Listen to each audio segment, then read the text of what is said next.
bawa doa? Saya Bu. Oke, MI bawa doa.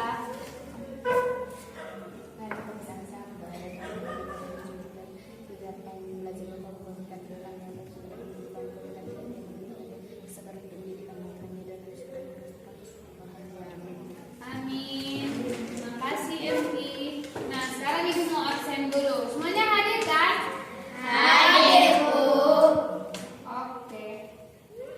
Nah, sebelum memulai pembelajaran kita, Ibu mau ingatkan lagi nih. Kalian tadi dari rumah pasti udah semangat belajar dong? Sudah Bu. Ayo, siapa yang masih ngantuk? Pokoknya nanti selama pembelajaran nggak boleh ngantuk. Kalian tuh harus semangat belajar. Kalian sudah kelas 6 kan? Nah, sebentar lagi kalian udah SMP. Jadi nggak boleh harus meninggalkan kebiasaan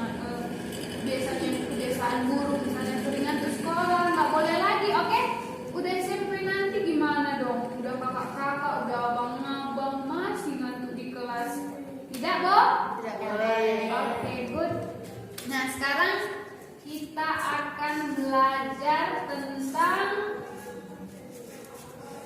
karya Roh Kudus bagi gereja mula-mula.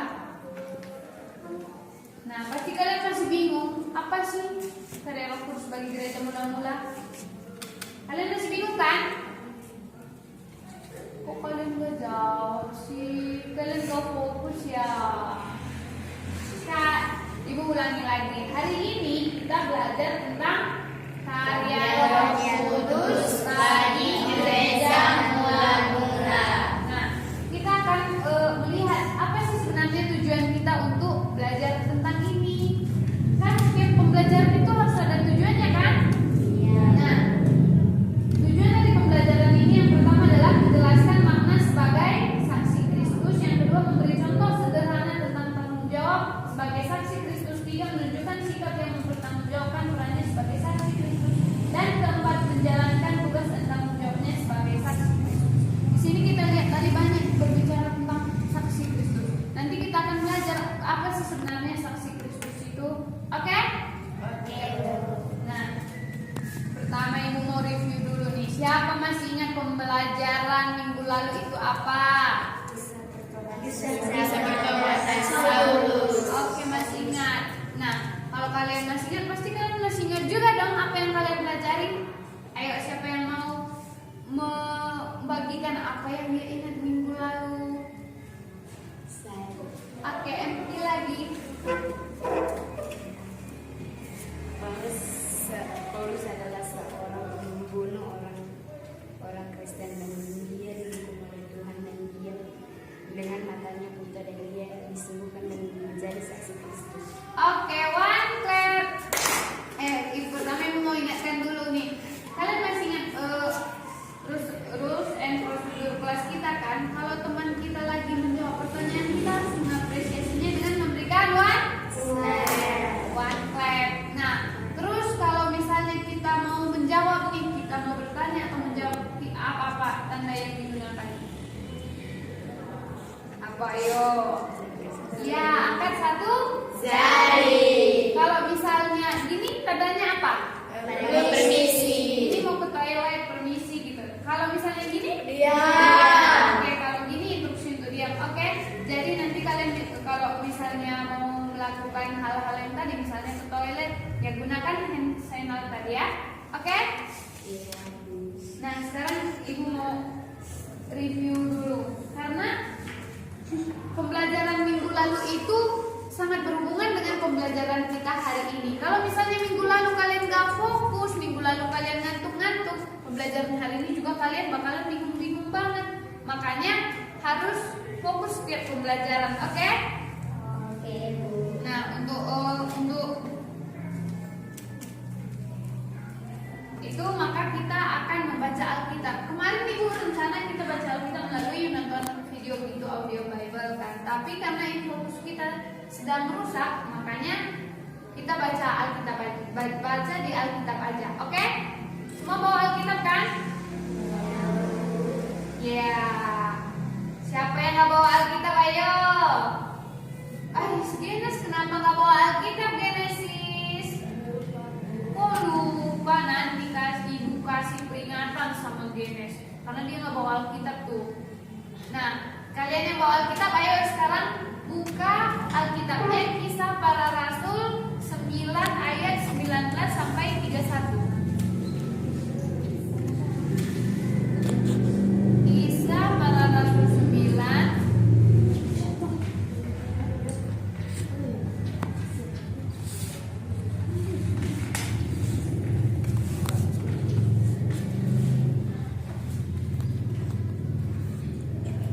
Udah dapat? Kisah Para Rasul 9 ayat 19 sampai 31.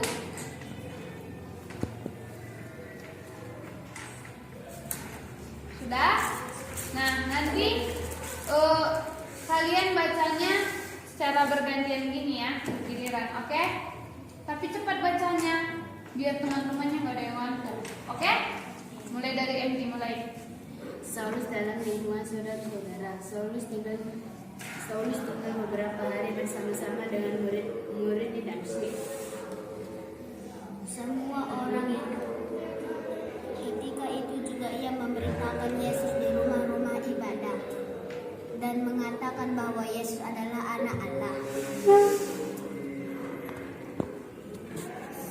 Semua orang yang mendengar hal itu heran dan berkata, bukankah dia itu yang di Yerusalem mau membinasakan barang siapa yang memanggil nama Yesus ini?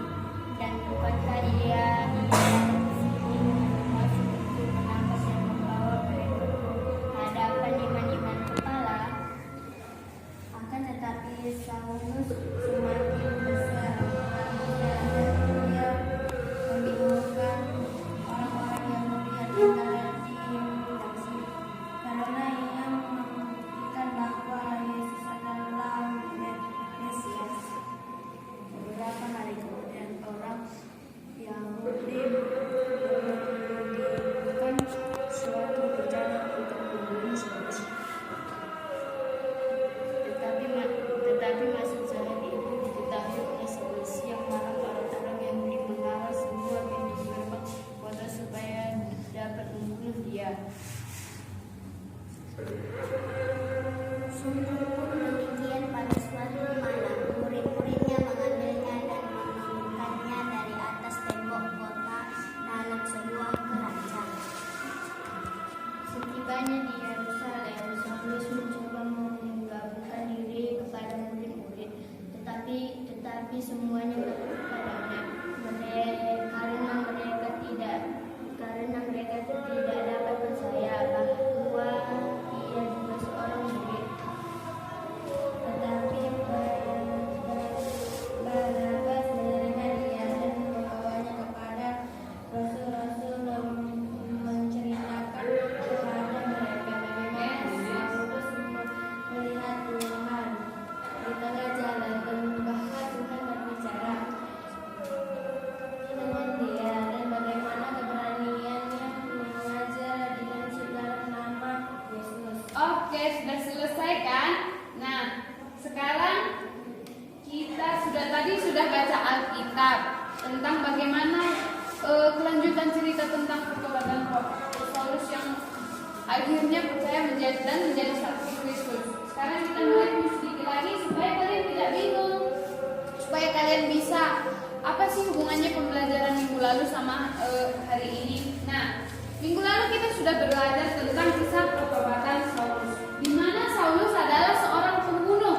Dia membunuh orang-orang pengikut Kristus. Nah, tapi dalam perjalanannya ke Damsyik, dia disinari oleh apa? Matahari. Dia dikelilingi oleh sinar matahari. Yesus berbicara kepada dia melalui sinar matahari itu, dan dia tahu yang berbicara itu adalah Yesus. Tapi dia, karena sinar matahari itu kan kita tahu sinar matahari itu sangat terang, sehingga dia buta, dia nggak bisa melihat apa-apa lagi. Tapi di situ dia mendengar bagaimana Yesus berbicara kepada dia. Minggu lalu kita udah bahas itu kan? Sudah. Nah, dia buta dan akhirnya dia dalam perjalanannya ke Damsyik dia harus dituntun oleh murid-muridnya. Karena kalau orang buta gimana bisa berjalan seperti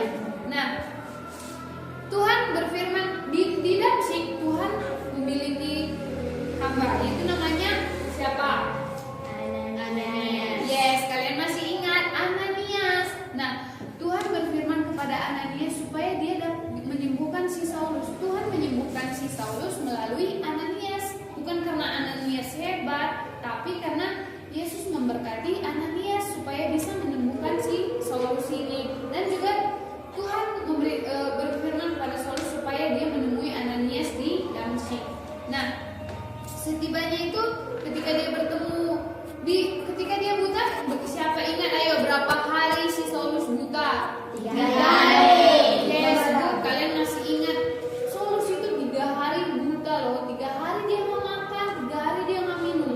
Dia stres banget karena dia udah buta, dia bergumul dengan dosa-dosanya. Kenapa? Karena sebelumnya dia adalah penjahat kan, makanya dia sangat bergumul dengan dosa-dosanya. Nah, karena itu setelah dia bertemu Ananias, dia menjadi sembuh loh. Kan mujizat banget kan? Oh, pertama dia buta, ketika Tuhan memberkati Ananias, Ananias menyembuhkan si Saulus sehingga Saulus bisa melihat lagi. Nah, tapi bukan hanya sampai di situ. Dia bukan cuma sekedar dulunya dia menjadi pembunuh dan tidak menjadi pembunuh lagi, bukan cuma seperti itu. Karena setelah dia sembuh, setelah dia bertobat dari kelakuannya yang jahat, dia menjadi saksi Kristus. Dia menjadi pemberita Kristus loh. Bayangkan kan, kayak berbanding terbalik banget kan perubahannya. Pertama dia menjadi pembunuh orang-orang yang mengikut Kristus, dan setelah dia bertobat, kok dia kembali menjadi pemberita Kristus. Dia akhirnya menjadi pemberita Kristus. Nah, tapi itulah anugerah Tuhan dalam kehidupan si Saulus. Nah, dia memberitakan tentang Yesus adalah Mesias. Dia memberitakan kepada semua orang bahwa Yesus adalah Mesias. Tapi semua orang-orang heran melihat si Saulus ini dan mengatakan, bukankah dia yang membinasakan orang-orang mengikut Yesus? Tadi kalian sudah baca di Alkitab kan, ada orang-orang berkata seperti ini karena mereka nggak percaya kalau Saulus itu bisa bertobat, karena dia jahat banget. Kok bisa-bisanya si Saulus ini sekarang menjadi pemberita Kristus? Orang-orang heran melihat dia loh. Terus Paulus membingungkan orang-orang Yahudi. Nah, minggu lalu kan ibu udah kasih tahu kalau orang-orang Yahudi itu adalah orang-orang yang membenci Kristus. Orang-orang Yahudi itu adalah orang yang sangat membenci pengikut Kristus juga. Oleh karena itu, orang Yahudi ini merundingkan suatu rencana untuk membunuh si Saulus ini. Orang Yahudi bilang gini, kita tak boleh membiarkan Saulus tidak memberitakan tentang Kristus. Kita harus membunuh dia. Orang-orang Yahudi pokoknya berencana untuk membunuh si Saulus ini. Tapi karena itu Saulus mengetahui rencana orang-orang Yahudi itu. Dia tahu kalau dia akan dibunuh oleh orang-orang Yahudi. Nah, untuk itu dia pada suatu malam nih, orang-orang Yahudi kan pasti lagi tidur kan, pasti lagi bobo. Oleh karena itu dia dibantu oleh murid-muridnya pada malam hari. Pada malam hari itu tadi kita udah baca, dia diturunkan melalui dia dengan keranjang melalui tembok kota kan, supaya orang-orang Yahudi tidak ada yang melihat dia. Kalau orang-orang Yahudi melihat dia langsung dikejar-kejar dong, dia langsung dibunuh dong. Makanya murid-muridnya membantu dia untuk supaya. Nah, oleh karena itu Saulus dia pergi ke Yerusalem. Nah, sesampainya di sana dia mencoba menggabungkan diri kepada murid-murid Tuhan Yesus. Di sana kan murid Tuhan Yesus berada di Yerusalem kan. Nah, si Saulus ini pengen berteman nih sama mereka karena si Saulus juga udah menjadi pemberita Kristus kan. Terus dia mencoba menggabungkan diri, mencoba berteman dengan murid-murid Tuhan, tapi mereka masih tidak percaya. Mereka takut bahkan sama Saulus. Makanya dong, nggak boleh, kamu itu jahat. Ayo, siapa yang pernah gitu? Nggak mau menerima temannya karena temannya dulu jahat gitu. Jangan gitu lagi ya. Anak-anak Tuhan nggak boleh gitu. Anak-anak Tuhan tuh harus mau menerima temannya, apalagi temannya sudah mau bertobat. Nah, karena semua orang-orang tidak mau nih menerima si Saulus ini, tapi ada satu murid Tuhan yang namanya Barnabas. Dia itu mau menerima si Saulus ini.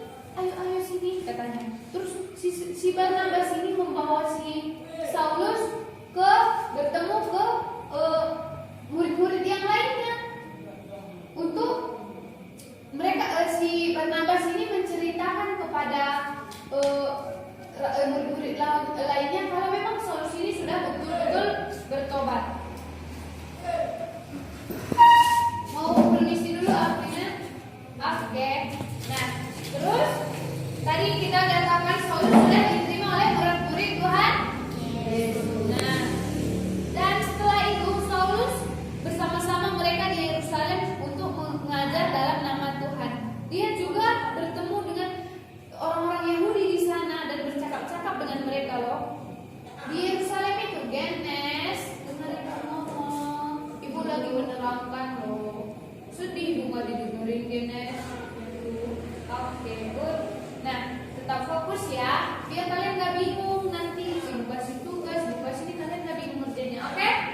Nah, di sini di Yerusalem juga dia bertemu dengan orang-orang Yahudi, dan orang-orang Yahudi di Yerusalem juga memiliki. Ini sudah dijemput Bapak. Oke. Nah, di Yerusalem ini juga orang-orang Yahudi mau membunuh si Saulus ini. Dan orang-orang hal itu diketahui juga oleh Saulus kalau dia mau dibunuh orang-orang Yahudi yang di Yerusalem itu. Dan kan di sana dia sudah mengajar banyak jemaat, dia sudah mengajar banyak orang, dan anggota jemaat itu membawa dia ke Kaisarea, membawa dia untuk keluar dari Yerusalem supaya dia tidak terbunuh oleh orang-orang Yahudi. Jadi dia dikirimkan ke Kaisarea. Kaisarea itu tempat lain supaya Saulus ini nggak terbunuh. Dan dari situ membawa dia ke Tarsus. Nah, dan jemaat yang ditinggalkan di Yerusalem tersebut berada dalam keadaan damai dan hidup takut akan Tuhan. Jumlahnya makin bertambah besar oleh pertolongan Roh Kudus. Nah, jadi ceritanya udah selesai nih. Dan sekarang kita mau mengambil kesimpulan. Apa sih kesimpulan pembelajaran kita?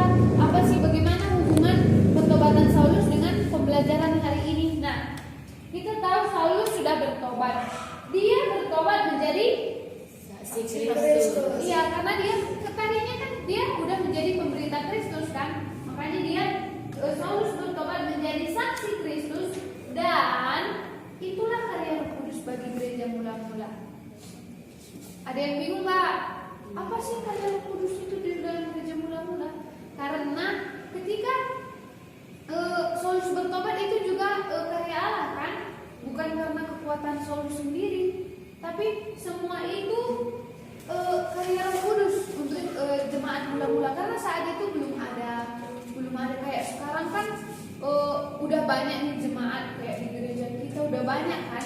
Tapi dulu itu masih satu-satu orang yang orang percaya yang mengikut Kristus, nggak seperti ketika melalui pertobatan Paulus ini orang-orang menjadi banyak yang percaya sehingga orang-orang banyak yang beribadah.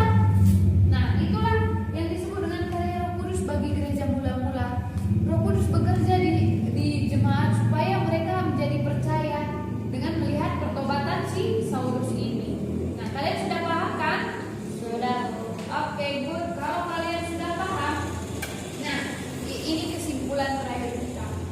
Menjadi saksi Kristus berarti memberitakan Kristus. Nah, di sini mau bilang saksi Kristus itu berarti memberitakan Kristus. Sama seperti Saulus tadi, dia sudah menjadi saksi Kristus nih. Dia memberitakan Kristus kepada semua orang. Nah, tapi yang harus kalian tahu, memberitakan Kristus itu tidak hanya dengan berkhotbah.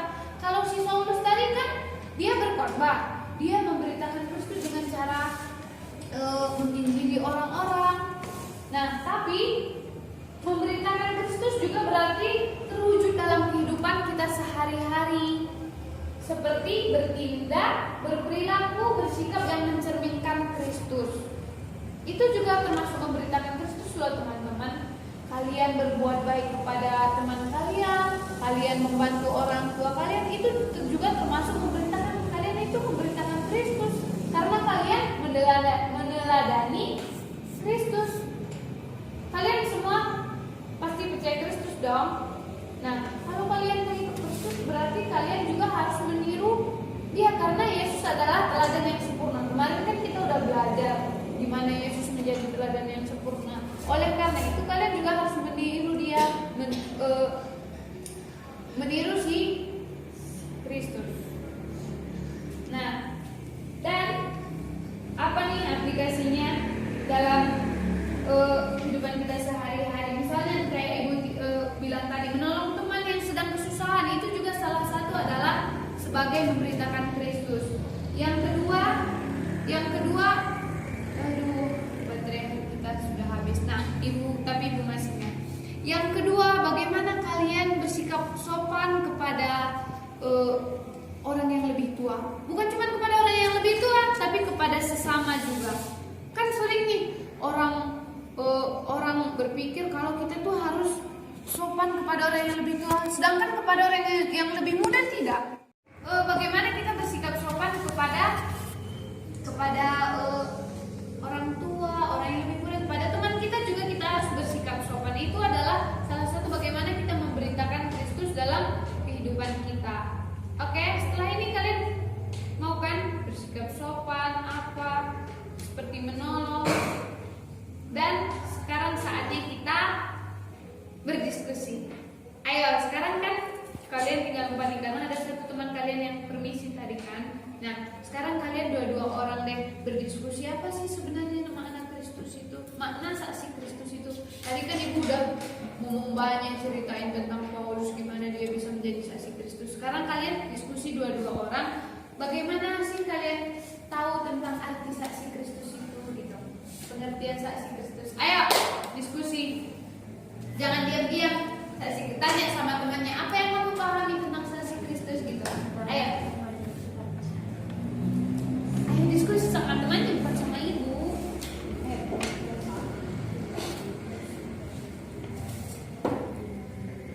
Ayo diskusi.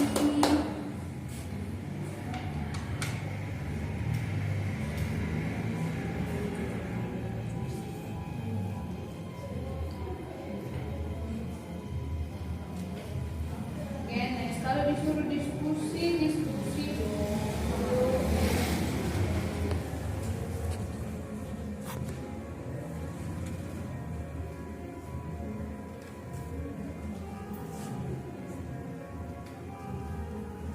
Oke, waktunya sudah selesai dan kalian lanjutkan lagi ya. Tapi ibu harap kalian sudah mengerti kan tentang saksi Kristus itu apa? Sudah ibu. Oke, sekarang kita waktunya mengerjakan tugas. Nah, ibu kan sudah print nih. Sudah print supaya kalian mengisi ini yang ibu print. Ini ibu sudah buat satu contoh. Misalnya, ini kan ibu tulis tekad titik-titik menjadi saksi Kristus. Di titik-titik ini nanti kalian tulis nama kalian sendiri. Misalnya, tekad Genesis menjadi saksi Kristus adalah ya apa? Tadi kan kita sudah banyak menyebutkan contoh saksi Kristus apa, seperti menolong teman, seperti bersikap sopan, banyak lagi perilaku sikap atau tindakan yang mencerminkan sebagai saksi Kristus. Nah, kalian ambil salah satu contoh dari sekian banyak contohnya, sekian banyak. Apa sih yang kalian mau bertekad menjadi saksi Kristus itu? Satu aja contohnya kalian tulis di sini. Oke, dan nanti kalian supaya kalian bisa menempelnya di rumah, ibu udah kasih lem nih. Kalian tempel di dinding kamar kalian supaya ketika mau tidur kalian lihat, aduh ternyata tekad saya menjadi saksi Kristus adalah menolong. Berarti besok saya harus banyak menolong. Saya harus tetap menjadi genes penolong. Contohnya seperti itu. Oke? Oke. Nah, kalian juga harus berkreativitas ya di dalam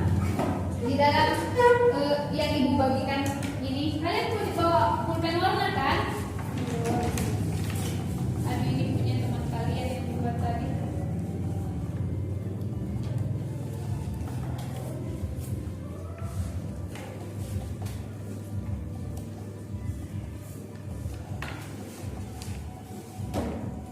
Ayo kalian kreativitas, buat semenarik mungkin supaya kalian juga membacanya tidak bosan.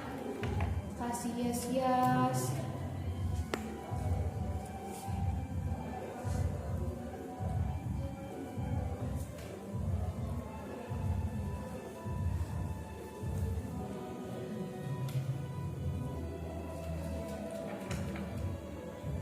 Ayo Genes. Itu Genes, temannya lagi manggil Genes.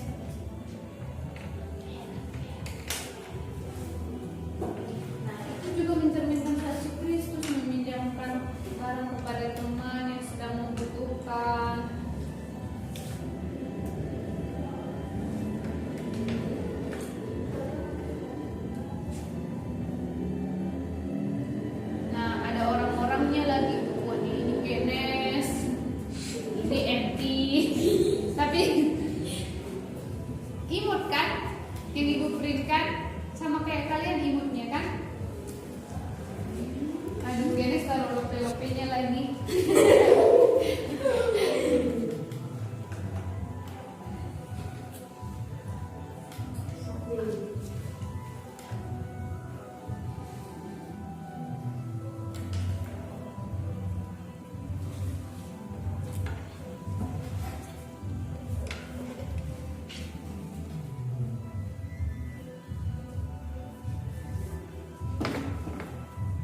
nih. Tapi kalian punya tugas.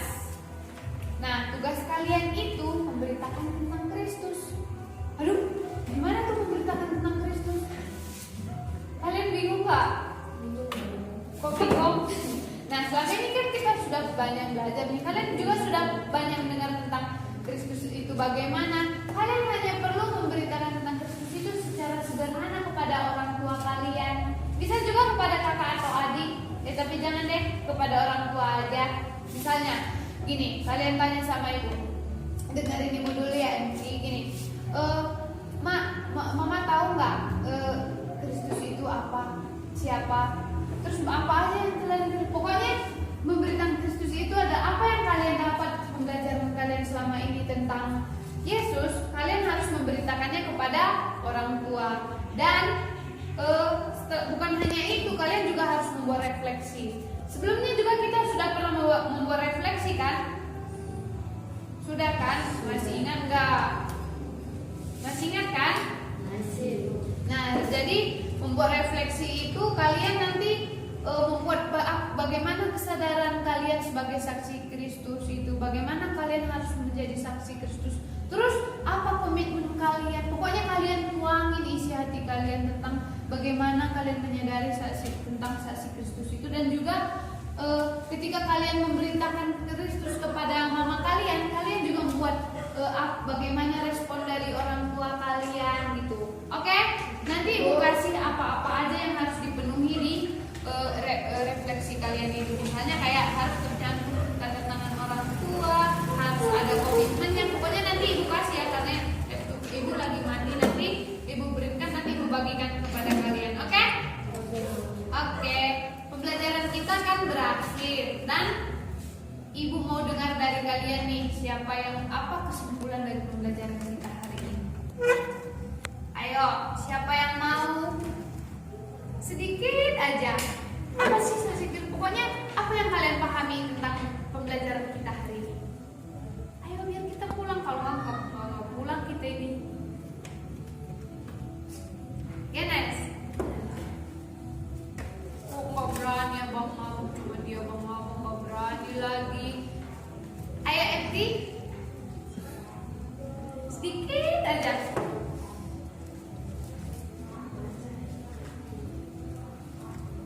Saksi Kristus itu memberitakan Kristus dan contohnya apa? Cuman itu doang. Ayo.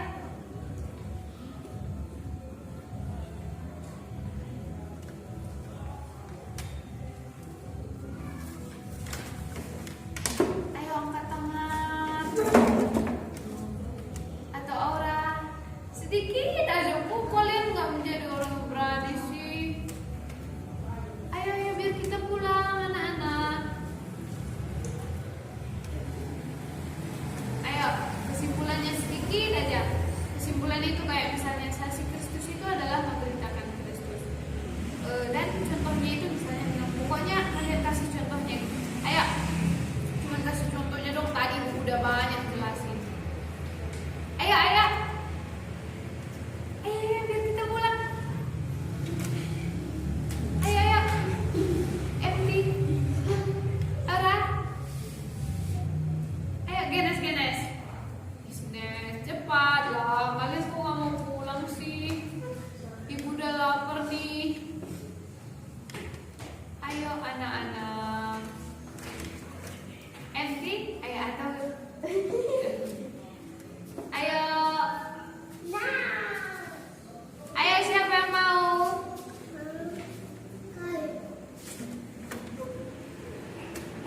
Ayo Genes ayo. Empty. Bilang tentang contoh saksi Kristus saja deh. Apa contohnya memberitakan Kristus itu, contohnya seperti apa? Ayo. Kasih satu aja contoh. Oke. Apa contohnya? Membantu teman. Ya, one clap. Good. Nah, pembelajaran selanjutnya ibu nggak mau lagi nih kalau ibu suruh siapa yang mau ngasih kesimpulan. Kalian malu-malu, kalian nggak berani. Masa kalian nggak berani sama ibu? Oke. Minggu depan yang kasih kesimpulan, ibu tunjuk aja deh biar supaya persiapan dia. Minggu depan itu yang kasih kesimpulan Genes ya. Oke Genes, nggak boleh lagi bilang nggak berani. Oke? Oke, jadi sekarang kita mau